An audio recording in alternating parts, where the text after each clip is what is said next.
नमस्कार दोस्तों, स्वागत है आपका हिंदी नॉलेज वर्ल्ड शो में। तो दोस्तों बात करते हैं आज हम। आपको पता ही होगा कि श्रीलंका के हालात जो है वो आपको इन दिनों कैसे चल रही हैं।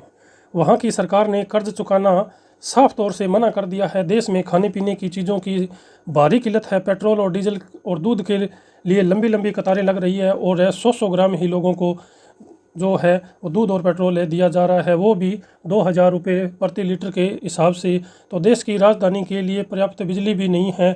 उनके पास है कुछ घंटों की ही बिजली है और लगातार पावर कट किया जा रहा है।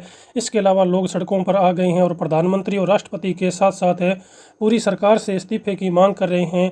इसके बीच भारत पिछले 2 हफ्तों से श्रीलंका की मदद कर रहा है। पहले 40,000 टन की सहायता भेजी और फिर खाने पीने की चीज़ें, पेट्रोलियम आदि।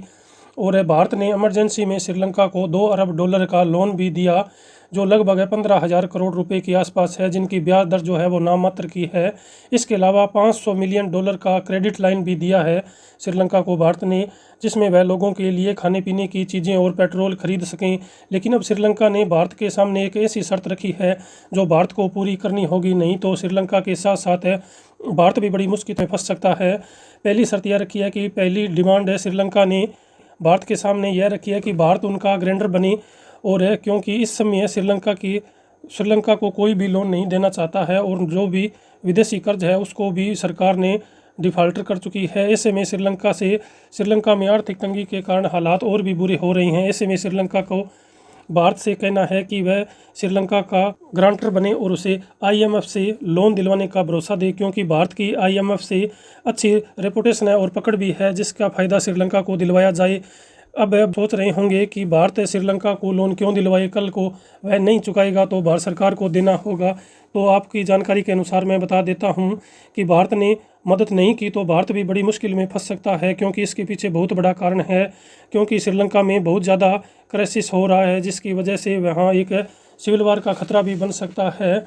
इसके लिए कोलंबो में आर्थिक और विदेशी मुद्रा के गंभीर संकट से जूझ रहे श्रीलंका में सरकार का एक प्रतिनिधिमंडल है रविवार को अमेरिका के लिए रवाना हो गया है।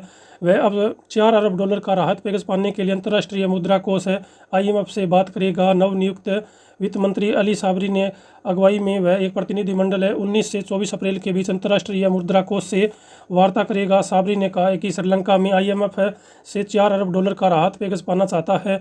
इससे पहले मंगलवार को श्रीलंका के वित्त मंत्रालय ने कहा था कि जब तक IMF से साथ है कर्जा पुनर्गठन कार्यक्रम पूरा नहीं हो जाता, वह विदेशी कर्ज के भुगतान को निलंबित कर रहा है। श्रीलंका को इस साल $7 अरब के कर्ज का भुगतान करना है। 1948 के बाद से श्रीलंका के इतिहास में यह पहली बार हुआ है जब वह कर्ज को भुगतान करने में विफल रहा है। श्रीलंका प्रतिभूति एवं विनिमय आयोग ने शनिवार को घोषणा की थी कि श्रीलंका के शेयर बाजार कोलंबो स्टॉक एक्सचेंज में कारोबार 1 हफ्ते तक बंद रहेगा। SEC ने कहा है कि निवेशकों को बाजार के बारे में अधिक स्पष्टता एवं समझ पैदा करने का मौका देने के इरादे से कोलंबो स्टॉक एक्सचेंज में इस सोमवार से लेकर शुक्रवार तक कारोबार बंद रखने का फैसला किया गया है। श्रीलंका का बड़ा ऐलान है, हम $51 अरब का विदेशी कर्ज चुकाने में असमर्थ। इससे पहले आर्थिक संकट से जूझ रहे श्रीलंका ने मंगलवार को खुद को दिवालिया घोषित कर दिया है।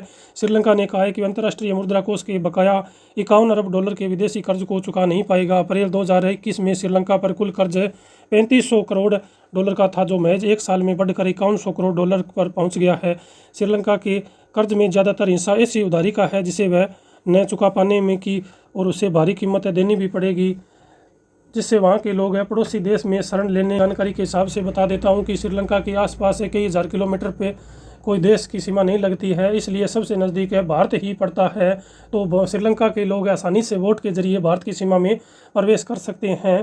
तो इसलिए सबसे नज़दीक भारत है और वहाँ के शरणार्थी भारत में आएंगे। जो विदेशी शरणार्थियों से बचने के लिए भारत को श्रीलंका की मदद करनी होगी। तो दोस्तों आप क्या सोचते हैं, क्या भारत सरकार को श्रीलंका की मदद करनी चाहिए? तो आपका कोई सुझाव हो तो आप कमेंट बॉक्स में कमेंट कर सकते हो। Thank you for watching video. Take care and good bye.